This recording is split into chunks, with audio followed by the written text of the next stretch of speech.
ಓಂ ಶಾಂತಿ. ಮುರಳಿಯ ದಿನಾಂಕ 14/12/2021. मीठे बच्चे, तुम अभी सच्चे सच्चे सत्संग में बैठे हो. तुम्हें सचखंड में जाने का मार्ग सत्य बाप बतला रहे हैं. ಬಾಬಾ ತಿಳಿಸ್ತಾ ಇದ್ದಾರೆ, ಮಧುರ ಮಕ್ಕಳೇ, ನೀವೀಗ ಸತ್ಯ ಸತ್ಯ ಸತ್ಸಂಗದಲ್ಲಿ ಕುಳಿತಿದ್ದೀರಿ. ಸತ್ಯಖಂಡಕ್ಕೆ ಹೋಗುವ ಮಾರ್ಗ ಸತ್ಯ ತಂದೆ ನಿಮಗೆ ತಿಳಿಸ್ತಾ ಇದ್ದಾರೆ. ಪ್ರಶ್ನೆ, किस निश्चय के आधार पर पावन बनने की ताकत स्वतः आती है? ಯಾವ ನಿಶ್ಚಯದ ಆಧಾರದಿಂದ ಪಾವನ ಆಗುವ ಶಕ್ತಿ ಸ್ವತಃ ಬಂದ್ಬಿಡ್ತದೆ? उत्तर, यदि निश्चय हो कि इस मृत्यु लोक में अब हमारा यह अंतिम जन्म है, इस पतित दुनिया का विनाश होना है. बाप की श्रीमत है, पावन बनो, तो पावन दुनिया के मालिक बनेगी. इस बात के निश्चय से पावन बनने की ताकत स्वतः आती है.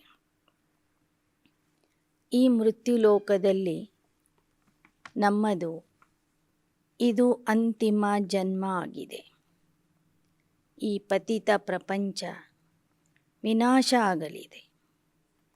ತಂದೆಯ ಶ್ರೀಮತ ಆಗಿದೆ, ಮಕ್ಕಳೇ ಪಾವನ ಆಗಿರಿ, ಆಗ ಪಾವನ ಪ್ರಪಂಚದ ಮಾಲೀಕ ಆಗುವಿರಿ. ಈ ಮಾತಿನ ನಿಶ್ಚಯದಿಂದ ಪಾವನ ಆಗುವ ಶಕ್ತಿ ಸ್ವತಃ ಬರ್ತದೆ. ಗೀತ. ಆಖಿರ್ ವಹ ದಿನ್ ಆಯಾ ಆಜ್. ಕೊನೆಗೂ ಆ ದಿನ ಇಂದು ಬಂದಿದೆ. मीठे रूहानी बच्चों ने गीत सुना. यह गीत तुम्हारे लिए हीरे जैसा है और जिन्होंने बनाया उन्हों के लिए कौड़ी जैसा है. ಆತ್ಮಿಕ ಮಕ್ಕಳು, ಈ ಗೀತೆಯನ್ನು ಕೇಳಿದ್ದೀರಿ. ಈ ಗೀತೆ ನಿಮಗಾಗಿ ವಜ್ರ ಸಮಾನ ಆಗಿದೆ. ಆದರೆ ಈ ಗೀತೆಯನ್ನು ಬರೆದವರಿಗೆ ಇದು ಕೌಡೆ ಸಮಾನ ಆಗಿದೆ. ಈ ಗೀತೆಯ ಅರ್ಥ ನಿಮಗೆ ವಜ್ರ ಸಮಾನ ಆಗಿದೆ, ಮಾಡಿದವರಿಗೆ ಕೌಡೆ ಸಮಾನ ಆಗಿದೆ. ವಹ ಜೈಸೆ तोते मुवाफिक गाते हैं, अर्थ कुछ भी जानते नहीं, तुम अर्थ समझते हो. अब वह दिन आया जबकि कलयुग बदल सत्ययुग, पतित दुनिया बदल पावन दुनिया होनी है. ಹೊರಗಿನ ಜನ ಈ ಗೀತೆಯನ್ನು ಗಿಳಿಯ ಸಮಾನ ಹಾಡ್ತಾರೆ. ಅರ್ಥ ಏನೂ ಗೊತ್ತಿರೋದಿಲ್ಲ. ನೀವು ಈ ಗೀತೆಯ ಅರ್ಥವನ್ನು ತಿಳಿದಿದ್ದೀರಿ. ಕೊನೆಗೂ ಆ ದಿನ ಬಂದಿದೆ ಅಂದರೆ ಕಲಿಯುಗ ಹೋಗಿ ಸತ್ಯಯುಗ ಬರುವ ದಿನ, ಪತಿತ ಪ್ರಪಂಚ ಹೋಗಿ ಪಾವನ ಪ್ರಪಂಚ ಬರುವ ದಿನ ಅಥವಾ ಸಮಯ ಬಂದಿದೆ. ಮನುಷ್ಯ ಪುಕಾರ್ತೆ ಹೇ, ಹೇ ಪತಿತ ಪಾವನ್ आओ. ಪಾವನ್ ದುನಿಯಾ ಮೇ ಕೋಯಿ ಪುಕಾರೆಂಗೆ ನಹಿ. ಮನುಷ್ಯರು ಪತಿತ ಪ್ರಪಂಚದಲ್ಲಿ ಇರುವಾಗ ಹೇ ಪತಿತ ಪಾವನ ಬಾ ಎಂದು ಕರೀತಾರೆ. ಪಾವನ ಪ್ರಪಂಚಕ್ಕೆ ಹೋದ ನಂತರ ಯಾರೂ ಸಹ ಕರೆಯೋದಿಲ್ಲ. तुम इस गीत के अर्थ को अच्छी तरह जानते हो, वो लोग नहीं जानते. तुम जानते हो भक्ति कल्ट आधा कल्प चलता जब से रावण का राज्य ಶುರು ಹೋತಾ ಹೈ. ನಿಮಗೆ ಗೊತ್ತಿದೆ, ಭಕ್ತಿ ಮಾರ್ಗ ಅರ್ಧ ಕಲ್ಪ ನಡೀತದೆ ರಾವಣ ರಾಜ್ಯದ ಪ್ರಾರಂಭದಿಂದ.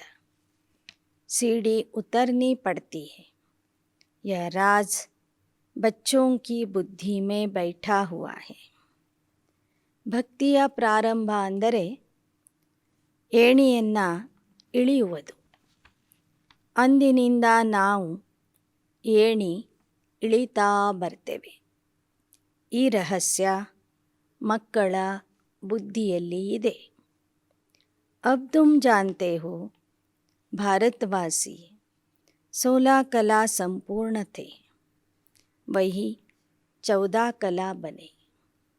जरूर 16 कला जो बने होंगे वही 14 कला बनेंगे ना, नहीं तो कौन बनेंगे.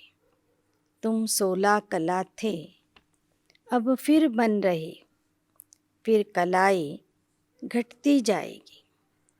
ಭಾರತವಾಸಿಗಳು ನೀವು 16 ಕಲಾ ಸಂಪೂರ್ಣ ಆಗಿದ್ದರೆ ನಂತರ 14 ಕಲಾ ಸಂಪನ್ನ ಆಗ್ತೀರಿ.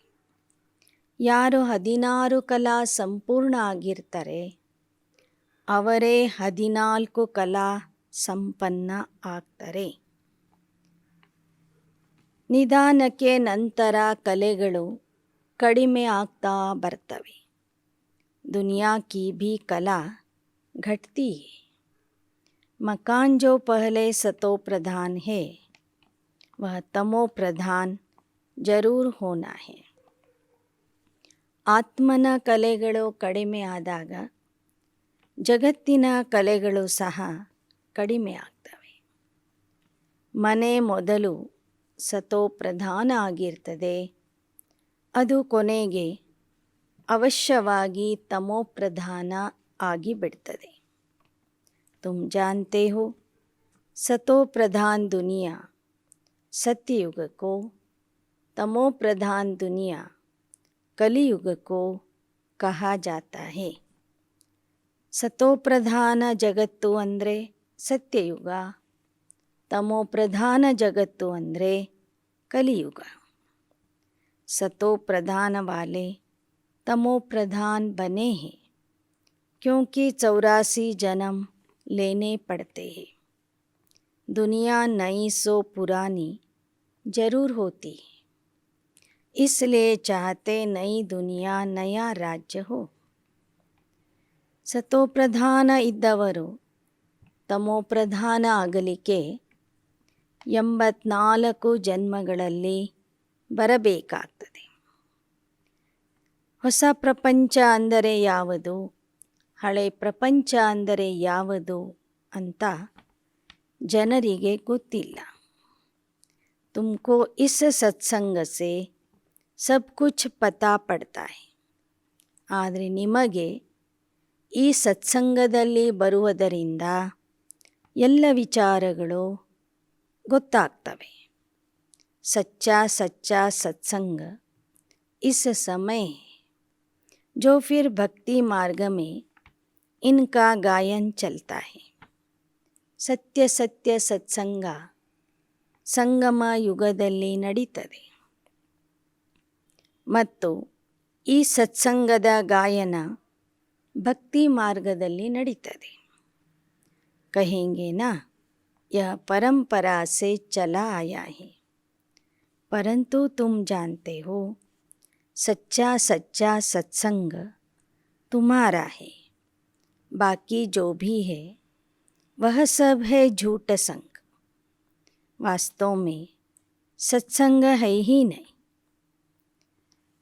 ಸಂಗಮಯುಗದ ಸತ್ಸಂಗದ ನೆನಪಿನಾರ್ಥವಾಗಿ ಭಕ್ತಿ ಮಾರ್ಗದಲ್ಲೂ ಸತ್ಸಂಗಗಳನ್ನು ನಡೆಸ್ತಾರೆ.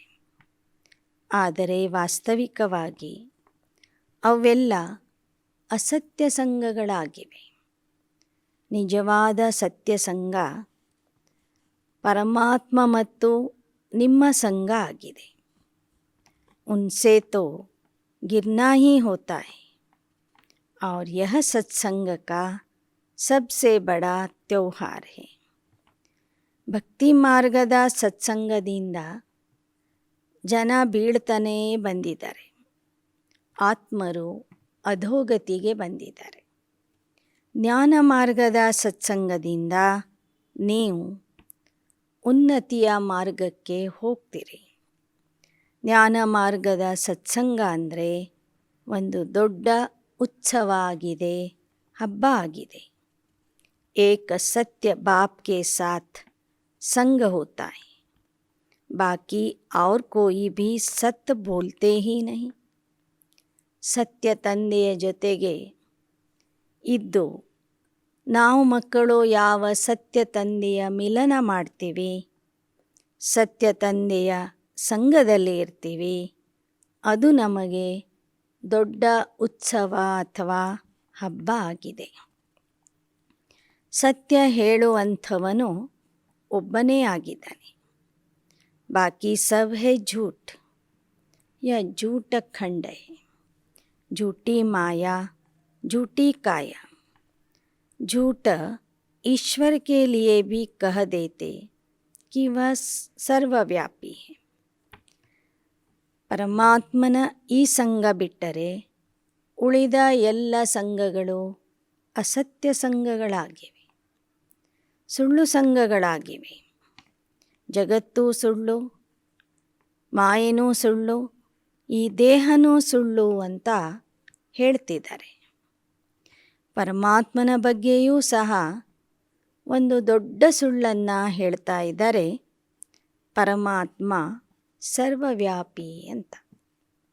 अलफ को ही झूठ बना दिया तो तुम्हें पहले पहले परिचय देना है बाप का. ಅಲಫ್ ಅಂದರೆ ಆ ಪರಮಾತ್ಮನ ಬಗ್ಗೆನೇ ಸಂಪೂರ್ಣ ಸುಳ್ಳನ್ನು ಹೇಳ್ತಿದ್ದಾರೆ. ಅದಕ್ಕಾಗಿ ನೀವು ಮಕ್ಕಳು ಮೊದಲು ಬಂದವರಿಗೆ ಸತ್ಯ ತಂದೆಯ ಸತ್ಯ ಪರಿಚಯ ಕೊಡಬೇಕು.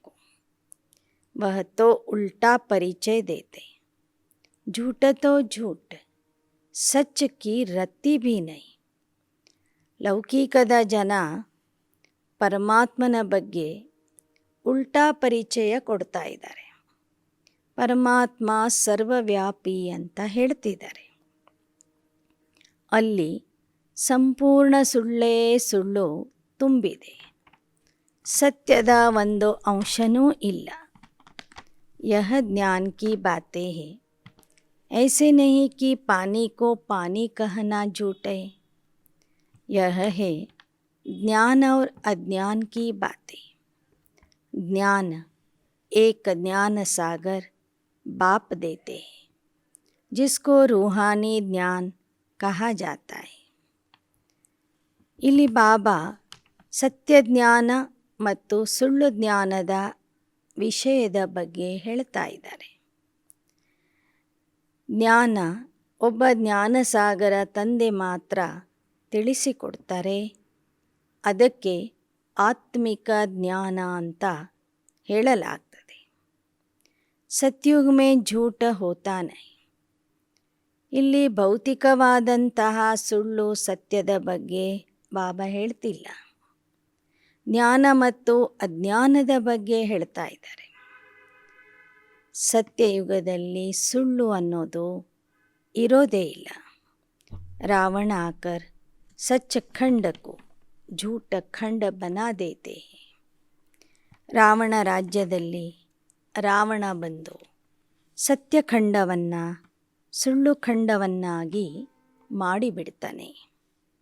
बाप कहते मैं कोई सर्वव्यापी थोड़े ही हूँ. सच तो मैं ही बताता हूँ. मैं आकर सत्य मार्ग अर्थात सत्य खंड में जाने का मार्ग बताता हूँ. मैं तो ऊंचे ते ऊंचा ತುಮಾರಾ ಬಾಪ್ ಹೂಂ. ಬಾಬಾ ಹೇಳ್ತಾರೆ, ನಾನು ನಿಮ್ಮ ತಂದೆ. ತಂದೆ ಎಂದಾದರೂ ಸರ್ವವ್ಯಾಪಿ ಆಗ್ತಾರೇನು? ಆದ್ದರಿಂದ ನನ್ನ ಸತ್ಯ ಪರಿಚಯವನ್ನು ನಾನೇ ಬಂದು ಕೊಡ್ತೀನಿ. ಸತ್ಯ ಮಾರ್ಗ, ಸತ್ಯಖಂಡಕ್ಕೆ ಹೋಗುವ ಮಾರ್ಗ ನಾನೇ ತೋರಿಸ್ತೀನಿ. ನಾನು ಶ್ರೇಷ್ಠಾತಿ ಶ್ರೇಷ್ಠ, ಉನ್ನತಾತಿ ಉನ್ನತ ತಂದೆ ಆಗಿದ್ದೀನಿ. तुम बच्चों के लिए सौगात ले आता. मेरा नाम ही है हेवनली गॉड फादर. हेवन हथेली पर ले आते हैं. ಸ್ವರ್ಗ ಕಾ ವರ್ಷಾ ದೇನೆ. ನಾನು ನಿಮಗಾಗಿ ಸ್ವರ್ಗದ ಆಸ್ತಿಯನ್ನು ತರ್ತೀನಿ. ಆದ್ದರಿಂದ ನನಗೆ ಸ್ವರ್ಗದ ಸ್ಥಾಪಕ ತಂದೆ ಅಂತ ಕರೀತಾರೆ. स्वर्ग में होती है स्वर्गवासी देवताओं की बादशाही. अभी तुमको स्वर्गवासी बना रहे हैं. सच्चा तो एक ही बाप है, इसलिए बाप कहते hear no evil, see no evil. यह सब मरे पड़े कब्रिस्तान है, इनको देखते भी नहीं देखना है. ಸತ್ಯ ಪರಮಾತ್ಮ ಒಬ್ಬನೇ ಇದ್ದಾನೆ, ಉಳಿದಿದ್ದೆಲ್ಲ ಅಸತ್ಯ ಇದೆ. ಆದ್ದರಿಂದ ಬಾಬಾ ಹೇಳ್ತಾರೆ, ಅಸತ್ಯವನ್ನು ನೋಡಬೇಡಿ, ಅಸತ್ಯವನ್ನು ಕೇಳಬೇಡಿ, ಅಸತ್ಯವನ್ನು ಆಡಬೇಡಿ. ಈ ಪ್ರಪಂಚದಲ್ಲಿ ಇದ್ದವರೆಲ್ಲರೂ ಜ್ಞಾನದಿಂದ ಸತ್ತಿದ್ದಾರೆ. कब्रिस्तान है, इनको देखते भी नहीं देखना है. ಇಡೀ ಜಗತ್ತೇ ಸ್ಮಶಾನ ಆಗಿದೆ. ಈ ಸ್ಮಶಾನದಲ್ಲಿ ಇರುವಂತಹ ಶವಗಳನ್ನು, ಅಂದರೆ ಜೀವ ಇದ್ದರೂ ಸತ್ತಂತೆ ಇರುವಂತಹ ಮನುಷ್ಯರನ್ನು ನೋಡಿದರೂ ನೋಡದಂತೆ ಇರಿ. ಇವರೆಲ್ಲರೂ ಜೀವಂತ ಹೆಣಗಳು ಆಗಿದ್ದಾರೆ. ತುಮಕೋ ಲಾಯಕ್ ಬನ್ನ ಹೇ ನೈ ದುನಿಯಾ ಕೆ ಲಿಯೆ. ಗೋಯಾ ಸ್ವರ್ಗ ಕೆ ಲಾಯಕ್ ಬನ್ನ ಹೇ. ಇಸ್ ಸಮಯ ಸಬ್ ಪತಿತ ಹೈ. ನೀವೀಗ ಹೊಸ ಜಗತ್ತಿಗೆ ಹೋಗಲು ಲಾಯಕ ಆಗಬೇಕು. ಪತಿತ ಪ್ರಪಂಚದಲ್ಲಿ ಒಬ್ಬರೂ ಲಾಯಕ ಆಗಿಲ್ಲ. इसलिए बाप कहते तुमको रावण ने नालायक बनाया है. ಅದಕ್ಕಾಗಿ ಬಾಬಾ ಹೇಳ್ತಾರೆ, ನಿಮಗೆ ರಾವಣ ನಾಲಾಯಕ ಮಾಡಿದ್ದಾನೆ. आधा कल्प के लिए बाप आकर लायक बनाते. उनकी श्रीमत पर चलना पड़े. फिर जवाबदारी सारी उन पर है. ಪರಮಾತ್ಮನೇ ಬಂದು ಅರ್ಧ ಕಲ್ಪಕ್ಕಾಗಿ ನಿಮಗೆ ಲಾಯಕ ಮಾಡ್ತಾರೆ. ಅದಕ್ಕಾಗಿಯೇ ಶ್ರೀಮತ ಕೊಡ್ತಾರೆ. ಶ್ರೀಮತ ಕೊಡ್ತಾನೆ ಅಂದ ಮೇಲೆ ಅದರ ಜವಾಬ್ದಾರಿನೂ ಅವನ ಮೇಲೇ ಇದೆ. ನಮ್ಮ ಕೆಲಸ ಕೇವಲ ಆ ಶ್ರೀಮತದ ಪಾಲನೆ ಮಾಡೋದಾಗಿದೆ.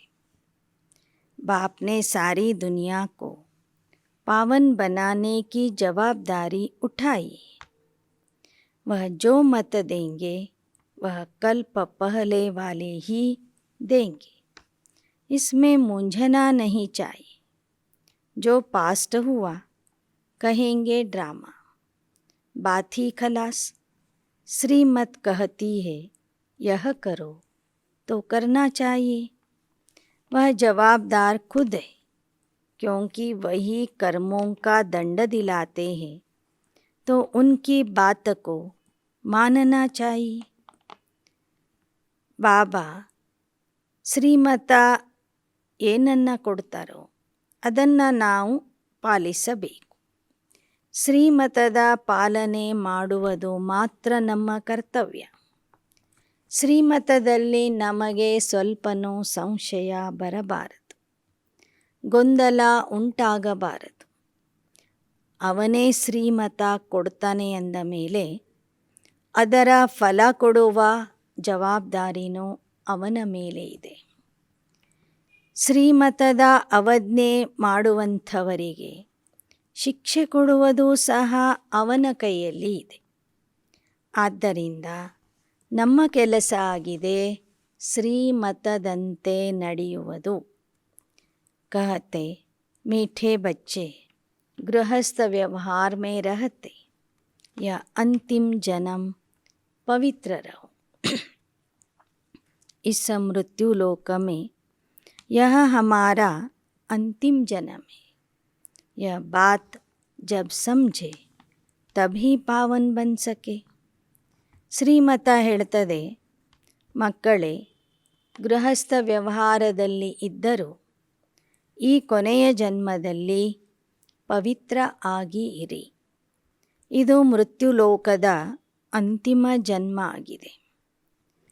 ಈ ವಿಷಯ ಯಾರು ಯಥಾರ್ಥವಾಗಿ ತಿಳ್ಕೋತಾರೆ ಅವರು ಪಾವನ ಆಗ್ತಾರೆ. बाप आते हैं, पतित दुनिया का विनाश जब होना है तब. पहले स्थापना फिर विनाश. अक्षर भी अर्थ सहित लिखना पड़े. ಪತಿತ ಜಗತ್ತಿನ ವಿನಾಶದ ಸಮಯ ಬಂದಾಗ ಪರಮಾತ್ಮ ಬರ್ತಾನೆ. ಮೊದಲು ಸ್ಥಾಪನೆ, ನಂತರ ವಿನಾಶ ನಡೀತದೆ. ಅರ್ಥಸಹಿತವಾಗಿ ನಾವು ಅಕ್ಷರಗಳನ್ನು ಬರಿಬೇಕು. ऐसे नहीं स्थापना पालना विनाश. अभी तुम बच्चे जानते हो हम पढ़ करके ऊंच पद पाएंगे. ಸ್ಥಾಪನೆ ಪಾಲನೆ ವಿನಾಶ ಅಲ್ಲ. ಸ್ಥಾಪನೆ ವಿನಾಶ ನಂತರ ಪಾಲನೆ. ಈ ಥರ ನೀವು ಸರಿಯಾಗಿ ಅರ್ಥಸಹಿತವಾಗಿ ಬರಿಬೇಕು. ನಾವೇ ಅಭ್ಯಾಸ ಮಾಡಿ ಉನ್ನತ ಪದವಿಗೆ ಹೋಗೋರಿದ್ದೇವೆ. यह बुद्धि में हड्डी रहना चाहिए.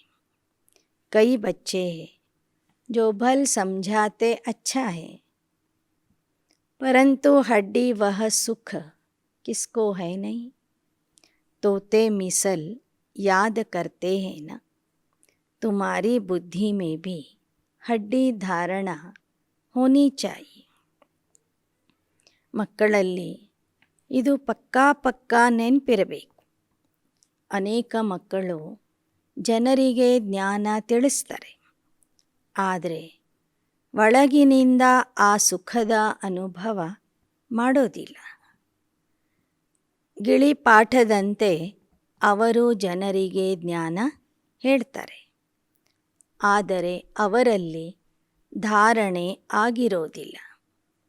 तुम जानते हो यह जो भी शास्त्र है भक्ति मार्ग के है, इसलिए समझाया जाता जज करो सत्य क्या है असत्य क्या है. ಜನರಿಗೆ ನೀವು ತಿಳಿಸಿರಿ, ನೋಡಿ ಶಾಸ್ತ್ರ ಮತ ಈ ಥರ ಇದೆ, ಭಕ್ತಿಯ ಮತ ಈ ಥರ ಇದೆ, ಪರಮಾತ್ಮ ಕೊಡುವ ಸತ್ಯ ಮತ ಶ್ರೀಮತ ಹೀಗಿದೆ. ನೀವೇ ನಿರ್ಣಯ ಮಾಡಿರಿ ಯಾವುದು ಸತ್ಯ ಇದೆ ಯಾವುದು ಅಸತ್ಯ ಇದೆ ಅಂತ. ವಿಚಾರವಂತರಿಗೆ ಇದು ಅರ್ಥ ಆಗ್ತದೆ. सत्यनारायण की कथा तुमको एक ही बार बाप सुनाते.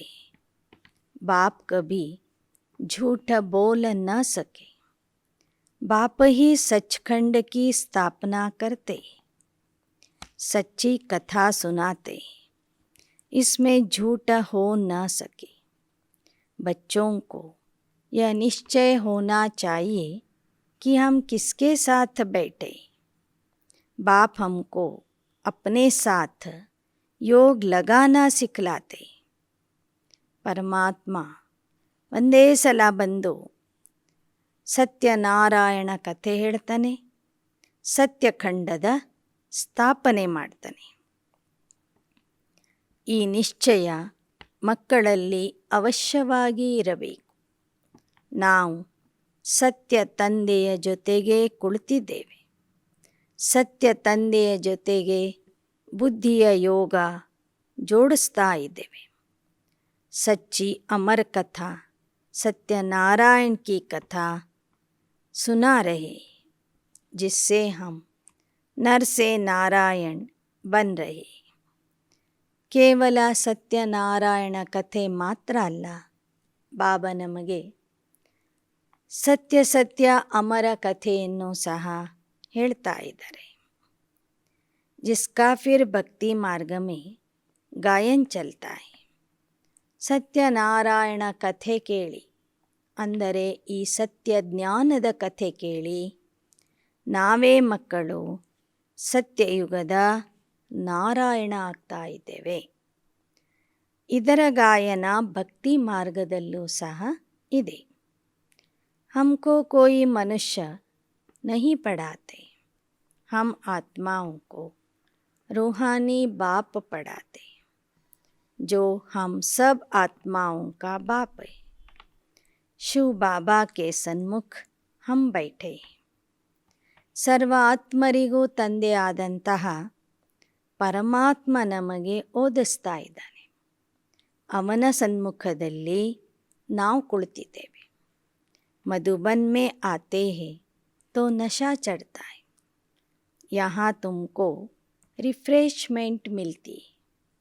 तुम रियलाइजेशन करते हो तो यहाँ थोड़ा समय भी आने से रिफ्रेश हो जाते. ಮಧುಬನಕ್ಕೆ ಬಂದಾಗ, ತಂದೆಯ ಸನ್ಮುಖದಲ್ಲಿ ಕುಳಿತಾಗ ನಿಮಗೆ ನಶೆ ಇರ್ತದೆ. ನೀವು ರಿಫ್ರೆಶ್ ಆಗ್ತೀರಿ, ಅನುಭವ ಮಾಡ್ತೀರಿ. ಬಾಹರ್ ಮೇ ತೋ ಗೋರಖ ದಂಧಾ ಆದಿ ರಹತಾ ಹೈ. ಮಧುಬನದಲ್ಲಿ ಉಲ್ಲಾಸ ಉತ್ಸಾಹದ ಅನುಭವ ಮಾಡ್ತೀರಿ. ಹೊರಗಿನ ಪ್ರಪಂಚದಲ್ಲಿ ನಿಮ್ಮದೇ ಆದಂತಹ ಉದ್ಯೋಗ, ಕೆಲಸ, ವ್ಯವಸಾಯ ಇರ್ತದೆ. ಮಧುಬನಕ್ಕೆ ಬಂದಾಗ ಅದರಿಂದ ನೀವು ಮುಕ್ತ ಆಗಿರ್ತೀರಿ. ಬಾಪ್ ಕಹತೆ ಹೇ ಆತ್ಮಾಯೇ, ಬಾಪ್ ಆತ್ಮಾओं से बात करते. बाप भी निराकार, उनको कोई जानते नहीं. न ब्रह्मा विष्णु शंकर को जानते. चित्र तो सबके पास है. कागज का चित्र देख कोई तो फाड़ देते, कोई फिर देखो कितना दूर दूर जाकर कितनी पूजा आदि करते.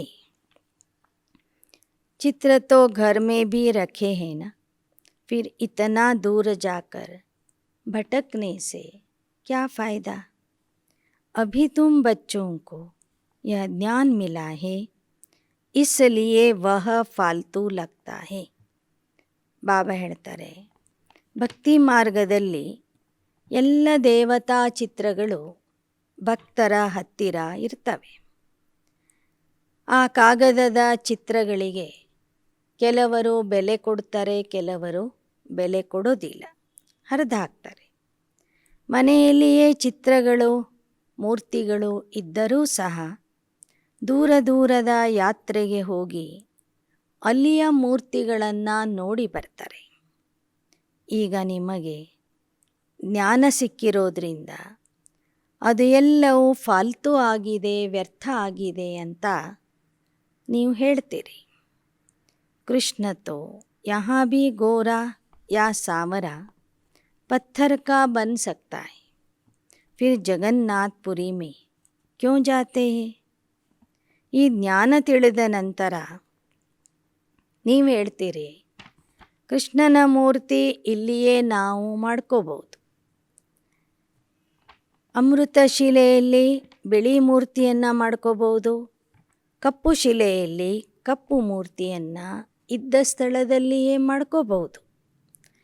ಆದರೂ ಸಹ ಭಕ್ತರು ಜಗನ್ನಾಥಪುರಿಗೆ ಹೋಗಿ ಆ ಕಪ್ಪು ಮೂರ್ತಿಗಳನ್ನು ಯಾಕೆ ನೋಡ್ತಾರೆ? ಇನ್ ಬಾತೋಂ ಕೋ ತುಮ್ ಜಾನ್ತೆ ಹೋ, ಕೃಷ್ಣ ಕೋ ಶ್ಯಾಮ ಸುಂದರ್ ಕ್ಯೋं कहते? आत्मा तमो प्रधान होने से काली बन जाती है. ಆದರೂ ಸಹ ಭಕ್ತರಿಗೆ ಆಯಾ ಸ್ಥಳದ ಮಹತ್ವ ಗೊತ್ತಿರ್ತದೆ. ಆ ಸ್ಥಳದ ಮಹಾತ್ಮೆಗಾಗಿ ಭಕ್ತರು ಮನೆಯಲ್ಲಿಯೇ ಕೃಷ್ಣನ ಮೂರ್ತಿ ಇದ್ದರೂ ಸಹ ಯಾತ್ರಾ ಸ್ಥಳಕ್ಕೆ ಹೋಗಿ ಅಲ್ಲಿ ಇರುವಂಥ ಮೂರ್ತಿಗಳ ದರ್ಶನ ಮಾಡಿ ಬರ್ತಾರೆ.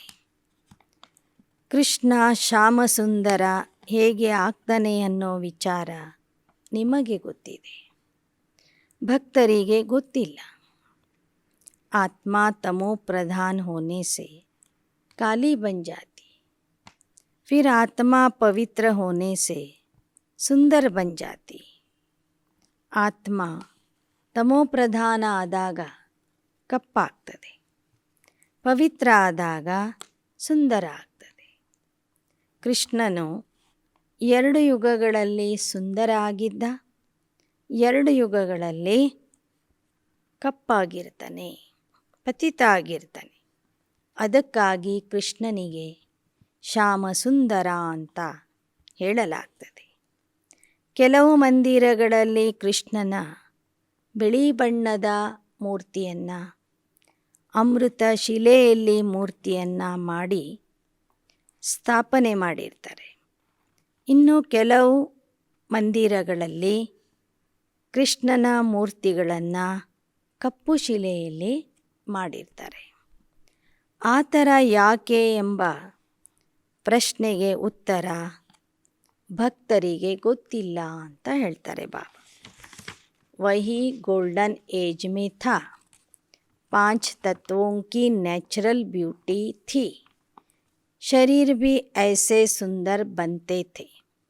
तत्व भी तमो प्रधान होने के कारण अब शरीर भी ऐसे सांवरे, कोई टेढ़ा, कोई लूला, कोई लंगड़ा आदि बनते रहते. इनको कहा जाता है नर्क. ಆದರೆ ಶ್ಯಾಮಸುಂದರ ಶಬ್ದದ ಅರ್ಥ ಮತ್ತು ರಹಸ್ಯ ನಿಮಗೆ ತಿಳಿದಿದೆ. ಶ್ರೀಕೃಷ್ಣ ಸತ್ಯಯುಗದಲ್ಲಿ ಸುಂದರ ಆಗಿರ್ತಾನೆ, ಆತ್ಮನೂ ಸುಂದರ ಆಗಿರ್ತದೆ, ದೇಹನೂ ಸುಂದರ ಆಗಿರ್ತದೆ. 5 ತತ್ವಗಳು ಸತೋಪ್ರಧಾನ ಆಗಿರ್ತವೆ. ಪ್ರತಿಯೊಬ್ಬರಲ್ಲೂ ಪ್ರಾಕೃತಿಕ ಸೌಂದರ್ಯ ಇರ್ತದೆ. ಆದರೆ ಅದೇ ಆತ್ಮ ಕಲಿಯುಗಕ್ಕೆ ಬಂದಾಗ ತಮೋಪ್ರಧಾನ ಆಗಿಬಿಡ್ತದೆ. ತತ್ವಗಳು ತಮೋಪ್ರಧಾನ ಆಗುವ ಕಾರಣ ಕಲಿಯುಗದ ದೇಹವು ಸಹ ಕಪ್ಪಾಗಿ ಬಿಡ್ತದೆ. ಹೀಗಾಗಿ ಕೆಲವರು ಕುಂಟರಾಗಿ ಹುಟ್ಟುತ್ತಾರೆ, ಕೆಲವರು ಅಂಗವಿಕಲರಾಗಿ ಹುಟ್ಟುತ್ತಾರೆ. ಇದಕ್ಕೆ ನರ್ಕ ಅಂತ ಹೇಳಲಾಗ್ತದೆ. ಯಹ ತೋ ಮಾಯಾ ಕಾ ಪಂಪ್ ಹೈ, ವಿಲಾಯತ್ ಮೇ ಬತ್ತಿಯಾँ ऐसी है जो रोशनी होती है, बत्तियाँ नहीं दिखाई पड़ती, वहाँ भी ऐसे रोशनी होती है. ಆದರೂ ಸಹ ಈ ನರ್ಕದಲ್ಲಿ ಮಾಯೆ ತನ್ನ ವೈಭವ ತೋರಿಸ್ತಾ ಇದೆ. ವಿಜ್ಞಾನದ ಶಕ್ತಿಯಿಂದ ಎಂಥೆಂಥ ದೀಪಗಳನ್ನು ಕಂಡುಹಿಡಿದಿದ್ದಾರೆ. ದೀಪಗಳು ಕಾಣಿಸೋದಿಲ್ಲ, ಬೆಳಕು ಮಾತ್ರ ಕಾಣಿಸ್ತಿರ್ತದೆ. ವहाँ भी ऐसी रोशनी होती है, ವಿಮಾನ ಆದಿ भी वहाँ भी होते. ಸತ್ಯಯುಗದಲ್ಲೂ ಸಹ ಇದೇ ಥರದ ವ್ಯವಸ್ಥೆ ಇರ್ತದೆ.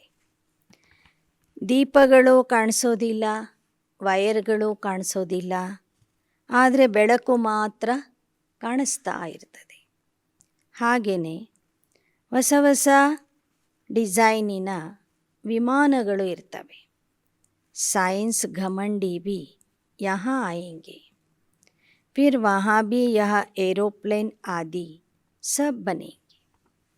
तुम जितना नज़दीक आते जाएंगे तुमको सब साक्षात्कार होगा। बिजली के कारीगर आदि यह सब आकर नॉलेज लेंगे। थोड़ी भी नॉलेज ली तो ಪ್ರಜಾ में ಆಯೆಂಗೆ. ಬಾಬಾ ಹೇಳ್ತಾರೆ, ವಿಜ್ಞಾನಿಗಳಿಗೆ ಇವತ್ತು ಎಷ್ಟು ಅಹಂಕಾರ ಇದೆ, ಅಷ್ಟೇ ಅವರಲ್ಲಿ ವಿಜ್ಞಾನದ ಬುದ್ಧಿನೂ ಇದೆ. ಅಂತಹ ವಿಜ್ಞಾನಿಗಳು ಕೊನೆಗೆ ಬಂದು ಈ ಈಶ್ವರೀಯ ಜ್ಞಾನ ತಿಳ್ಕೊಳ್ತಾರೆ ಮತ್ತು ಆ ಜ್ಞಾನದ ಆಧಾರದಿಂದ ನಿಮ್ಮ ರಾಜಧಾನಿಯನ್ನು ತಯಾರು ಮಾಡ್ತಾರೆ. ವಿದ್ಯುತ್ ಶಕ್ತಿಯ ಕೆಲಸ ಮಾಡುವಂಥವರು ಕಾರ್ಯಕರ್ತರೂ ಸಹ ಕೊನೆಗೆ ಬಂದು ಜ್ಞಾನ ಕೇಳೋರಿದ್ದಾರೆ. ಅವರೆಲ್ಲರೂ ಪ್ರಜೆಗಳಲ್ಲಿ ಬರ್ತಾರೆ. ಹುನರ್ ಸಾಥ ಲೇ ಜಾತೆ ಹೇ ತೋ ಅಂತಮತಿ ಸೋ ಗತಿ हो जाएगी. हाँ, तुम्हारे मुवाफिक कर्मातीत अवस्था को तो नहीं पाएंगे, बाकी आत्मा हुनर तो ले जाएगी ना. टेलीविज़न आदि पर दूर बैठे देखते रहेंगे. दिन प्रतिदिन मुसाफिरी करना मुश्किल हो जाएगी. ಬಾಬಾ ಹೇಳ್ತಾರೆ, ವಿಜ್ಞಾನದ ಕಲೆಯನ್ನು ತಮ್ಮ ಜೊತೆಗೆ ತೆಗೆದುಕೊಂಡು ವಿಜ್ಞಾನಿಗಳು ಸತ್ಯಯುಗದಲ್ಲೂ ಸಹ ಬರ್ತಾರೆ. ನಿಮ್ಮ ಥರ ಅವರು ಕರ್ಮಾತೀತ ಅವಸ್ಥೆಗೆ ತಲುಪೋದಿಲ್ಲ.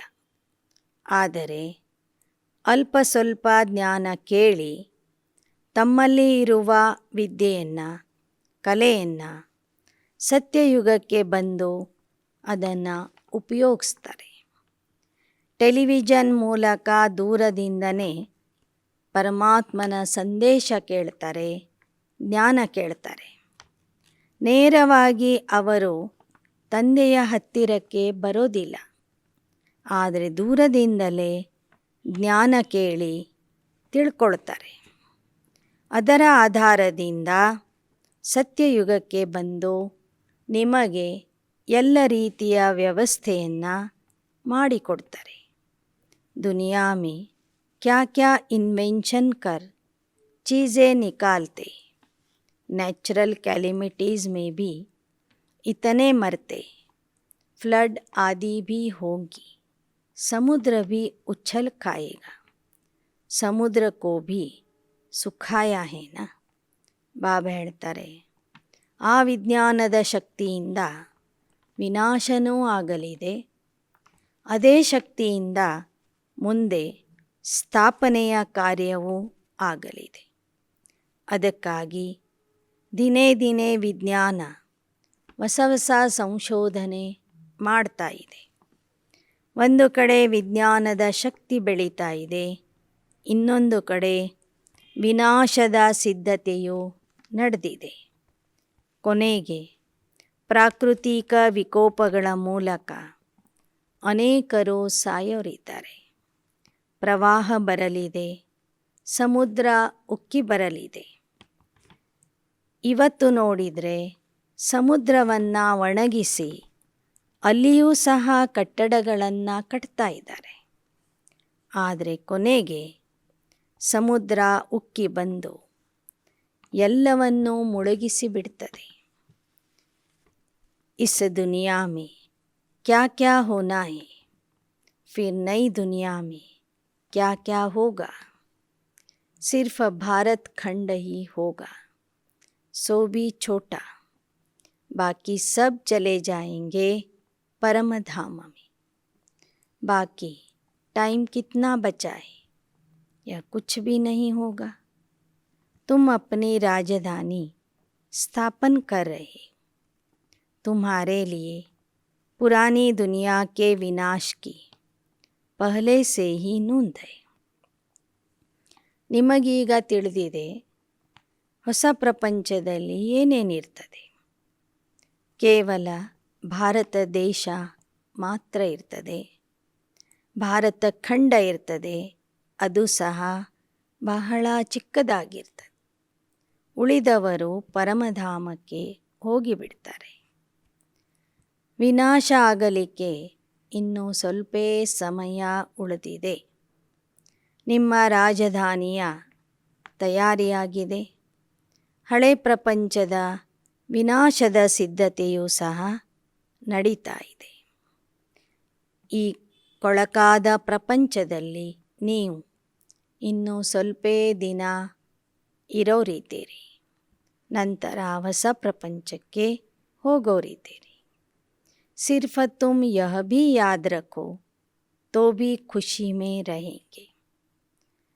ಹಳೆ ಪ್ರಪಂಚ ಹೋಗಲಿದೆ, ಹೊಸ ಪ್ರಪಂಚ ಬರಲಿದೆ ಎಂಬ ಈ ಒಂದೇ ಒಂದು ಮಾತನ್ನು ನೆನ್ಪಿಟ್ಕೊಂಡ್ರೂ ಸಹ ನೀವು ಖುಷಿಯಲ್ಲಿ ಇರ್ತೀರಿ.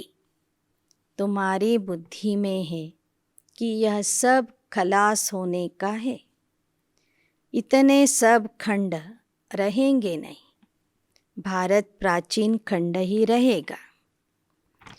ನಿಮ್ಮ ಬುದ್ಧಿಯಲ್ಲಿ ಈ ಜ್ಞಾನ ಇದೆ.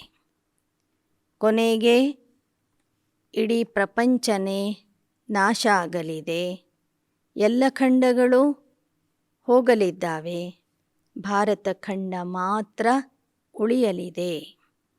ಬಲ್ ಗೃಹಸ್ಥ ವ್ಯವಹಾರ ಮೇ ರಹೋ, काम आदि करते रहो, बुद्धि में बाबा की याद रहे.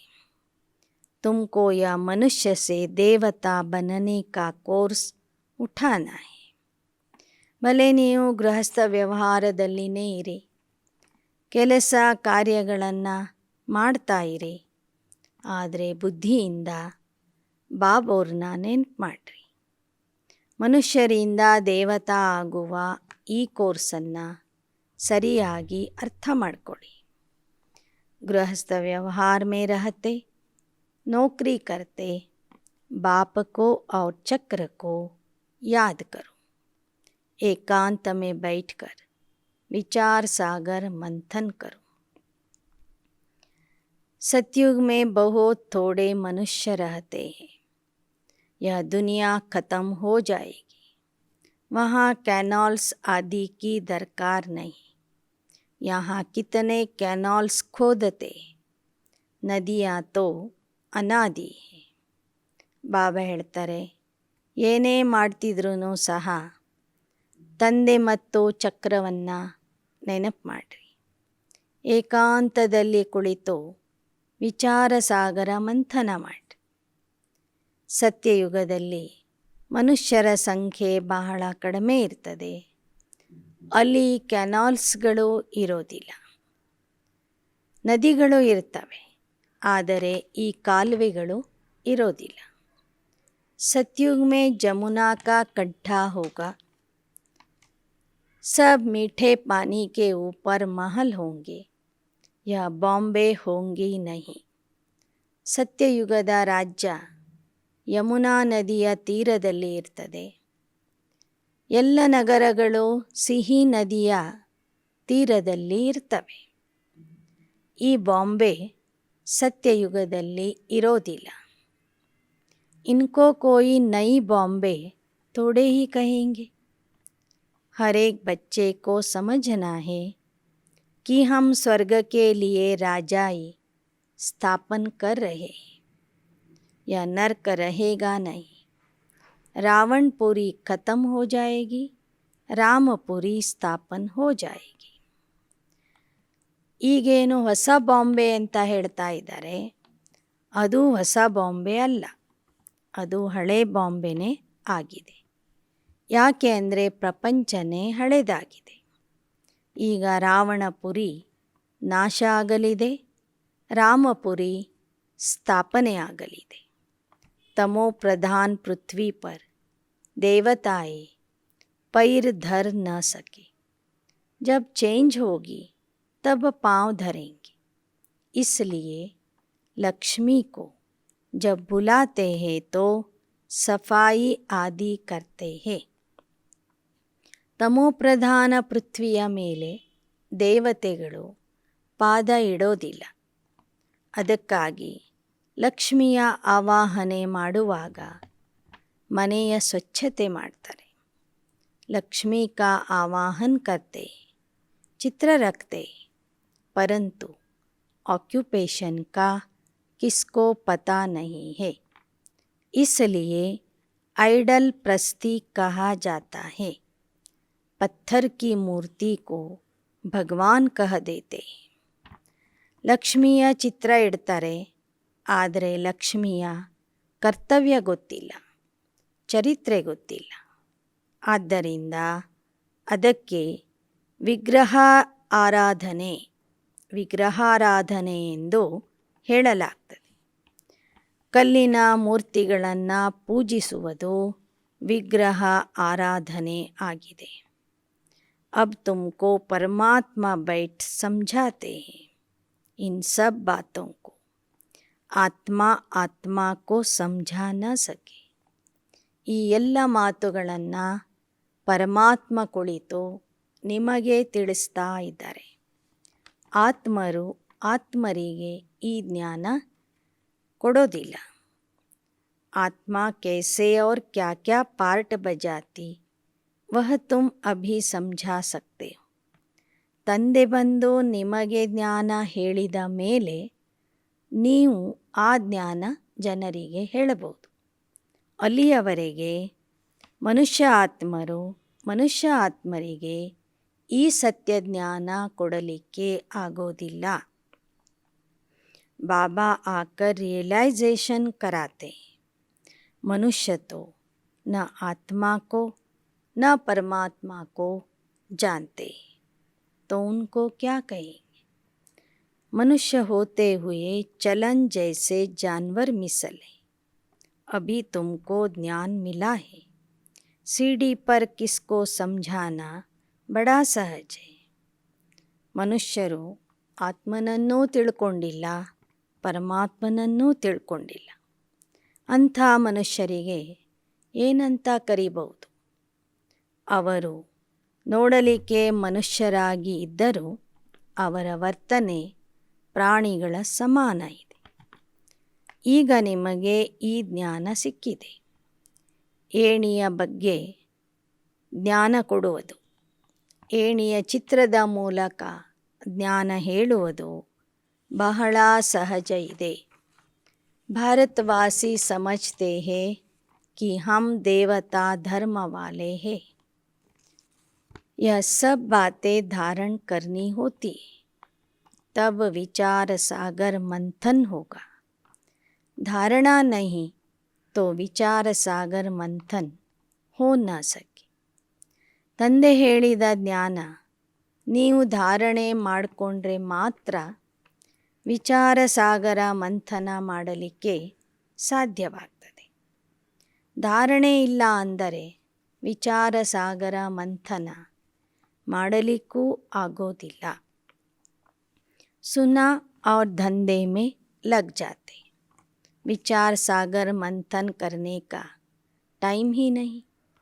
तुम बच्चों को रोज़ पढ़ना है, उस पर विचार सागर मंथन करना है.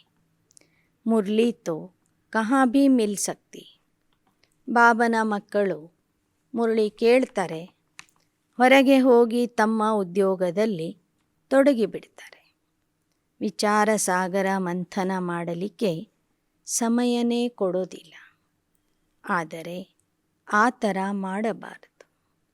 ಪ್ರತಿದಿನ ಮುರಳಿಯನ್ನು ಕೇಳಿ ಸ್ವಲ್ಪ ಸಮಯ ಆದರೂ ಅದರ ಬಗ್ಗೆ ವಿಚಾರ ಸಾಗರ ಮಂಥನ ಮಾಡಬೇಕು. ಮುರಳಿ ನೀವು ಎಲ್ಲಿದ್ರೂ ಸಿಗುತ್ತೆ. ವಿಶಾಲ ಬುದ್ಧಿ ಹೋನೆ ಸೆ पॉइंट को समझ लेते. बाबा रोज़ समझाते हैं. किसको समझाने के लिए पॉइंट्स तो बहुत है. गंगा पर जाकर समझा सकते हो. सर्व का सद्गति दाता बाबा है या पानी की गंगा. ಗಂಗಾ ನದಿಯ ತೀರದಲ್ಲಿ ಇರುವಂಥವರಿಗೆ ನೀವು ಹೋಗಿ ಜ್ಞಾನ ತಿಳಿಸಬಹುದು. ಪ್ರಶ್ನೆ ಕೇಳಬೇಕು, ಸದ್ಗತಿ ದಾತ ಪರಮಾತ್ಮ ಆಗಿದ್ದಾನೆಯೋ ಅಥವಾ ಗಂಗಾ ನದಿ ಆಗಿದೆ? तुम क्यों मुफ्त में पैसा बर्बाद करते हो? अगर गंगा स्नान से पावन बन सकते हैं तो गंगा पर बैठ जाओ, बाहर निकलते ही क्यों? ಆ ಜನರಿಗೆ ನೀವು ಕೇಳಿರಿ, ಪ್ರತಿ ಸಲ ಬಂದು ಹೋಗುವುದಕ್ಕೆ ನೀವು ಯಾಕೆ ಹಣ ಖರ್ಚು ಮಾಡ್ತೀರಿ? ಗಂಗಾ ನದಿಯಿಂದಲೇ ಪಾವನ ಆಗೋದಾಗಿದ್ದರೆ ನೀವು ಅಲ್ಲೇ ಕೂತ್ಕೊಳ್ಬೇಕು. ಆ ನದಿಯನ್ನು ಬಿಟ್ಟು ಹೊರಗೆ ಯಾಕೆ ಬರ್ತೀರಿ? ಬಾಪ್ ಕಹತೆ, ಶ್ವಾಸೋಶ್ವಾಸ್ ಮುझे ಯಾದ್ ಕರೋ, ಯಹಿ ಯೋಗ ಅಗ್ನಿ, ಯೋಗ ಅರ್ಥಾತ್ ಯಾದ್. ಅವರಿಗೆ ತಿಳಿಸಿ, ಜ್ಞಾನಗಂಗೆಯಲ್ಲಿ ಮುಳುಗುವುದರಿಂದ ಆತ್ಮ ಪಾವನ ಆಗ್ತದೆ. ಜ್ಞಾನದಾತ ತಂದೆಗೆ ಶ್ವಾಸದಲ್ಲಿ ನೆನಪು ಮಾಡುವುದರಿಂದ ಆತ್ಮದ ಪಾಪಗಳು ಭಸ್ಮ ಆಗ್ತವೆ. ಪರಮಾತ್ಮನ ನೆನಪೇ ಯೋಗ ಆಗಿದೆ. ಆ ಯೋಗ ಅಗ್ನಿಯ ಕೆಲಸ ಮಾಡ್ತದೆ. ಸಮझानी तो बहुत है, परंतु सतो प्रधान बुद्धि झट समझ जाते हैं. कोई रजो कोई तमो बुद्धि भी है. यहाँ क्लास में नंबरवार नहीं बिठाया जाता, नहीं तो ಹಾರ್ಟ್ ಫೇಲ್ ಹೋ ಜಾಯ್. ಬಾಬಾ ಸೇವೆಯ ಉಪಾಯಗಳನ್ನು ತಿಳಿಸಿಕೊಡ್ತಾರೆ. ಆದರೆ ಸತೋಪ್ರಧಾನ ಬುದ್ಧಿಯವರು ಅದನ್ನು ಅರ್ಥ ಮಾಡಿಕೊಳ್ತಾರೆ.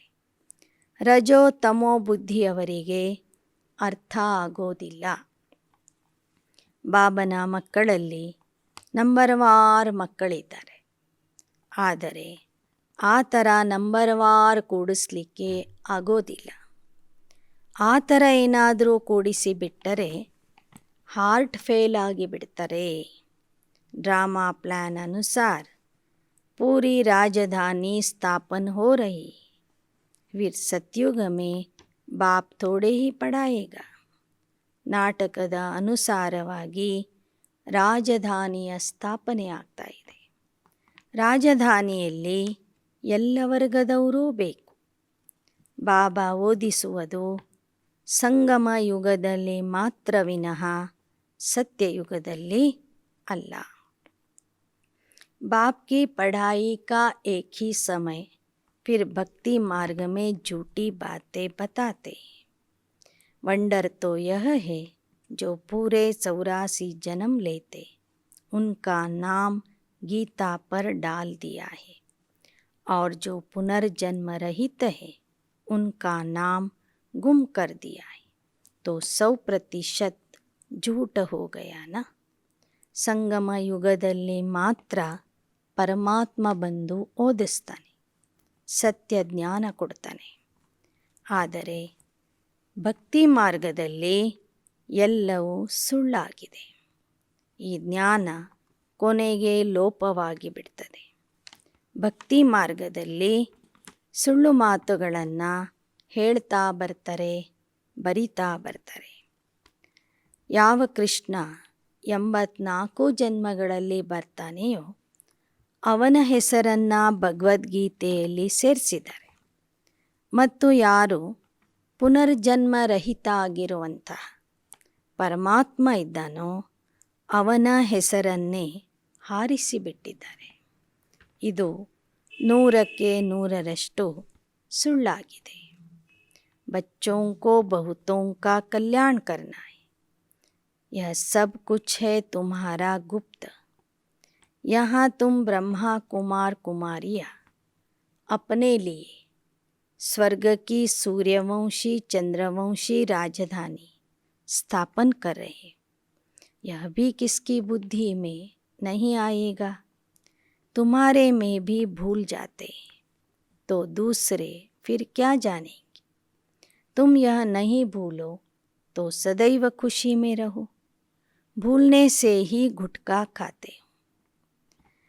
ಮಕ್ಕಳು ಬಹಳ ಜನರ ಕಲ್ಯಾಣ ಮಾಡಬೇಕು.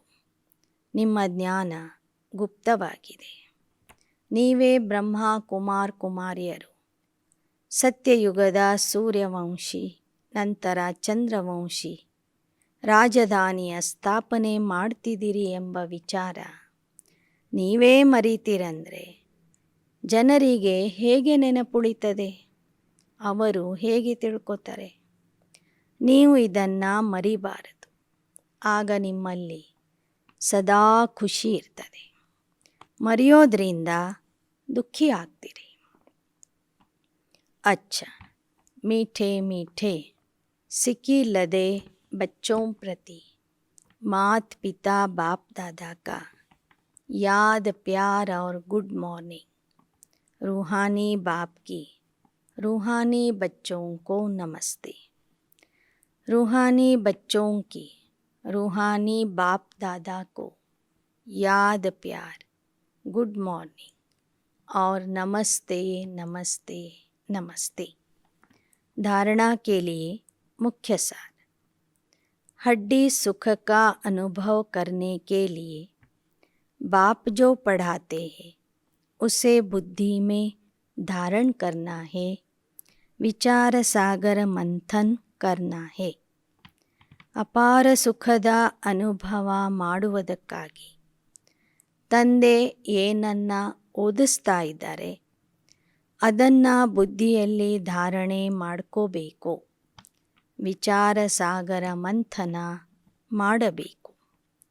ಎರಡನೇದು, ಇಸ್ ಕಬ್ರಿಸ್ತಾನ್ ಕೋ ದೇಖ್ತೆ ಭಿ नहीं देखना है.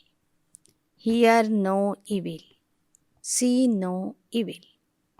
नई दुनिया के लायक बनना है. ಈ ಕಬ್ರಿಸ್ತಾನ ಅಂದರೆ ಸ್ಮಶಾನವನ್ನು ನೋಡ್ತಿದ್ದರೂ ನೋಡದಂತಿರಬೇಕು, ಕೇಳಿದರೋ ಕೇಳದಂತಿರಬೇಕು. ಅದಕ್ಕೆ ಬಾಬಾ ಹೇಳ್ತಾರೆ, ಕೆಟ್ಟದ್ದನ್ನು ನೋಡಬೇಡಿ, ಕೆಟ್ಟದ್ದನ್ನು ಕೇಳಬೇಡಿ. ಹೊಸ ಪ್ರಪಂಚಕ್ಕೆ ಲಾಯಕ ಆಗ್ರಿ. वरदान. कंबाइंड रूप की सेवा द्वारा आत्माओं को समीप संबंध में लाने वाले कंबाइंड ರೂಪಧಾರಿ ಬನೋ. ಸಂಯುಕ್ತ ರೂಪದ ಸೇವೆಯಿಂದ ಆತ್ಮರಿಗೆ ಸಮೀಪ ಸಂಬಂಧದಲ್ಲಿ ತರುವಂಥ, ಪರಮಾತ್ಮನ ಸಮೀಪ ಸಂಬಂಧದಲ್ಲಿ ತರುವಂತಹ ಶಿವಶಕ್ತಿ ಸಂಯುಕ್ತ ರೂಪಧಾರಿ ಆಗಿರಿ.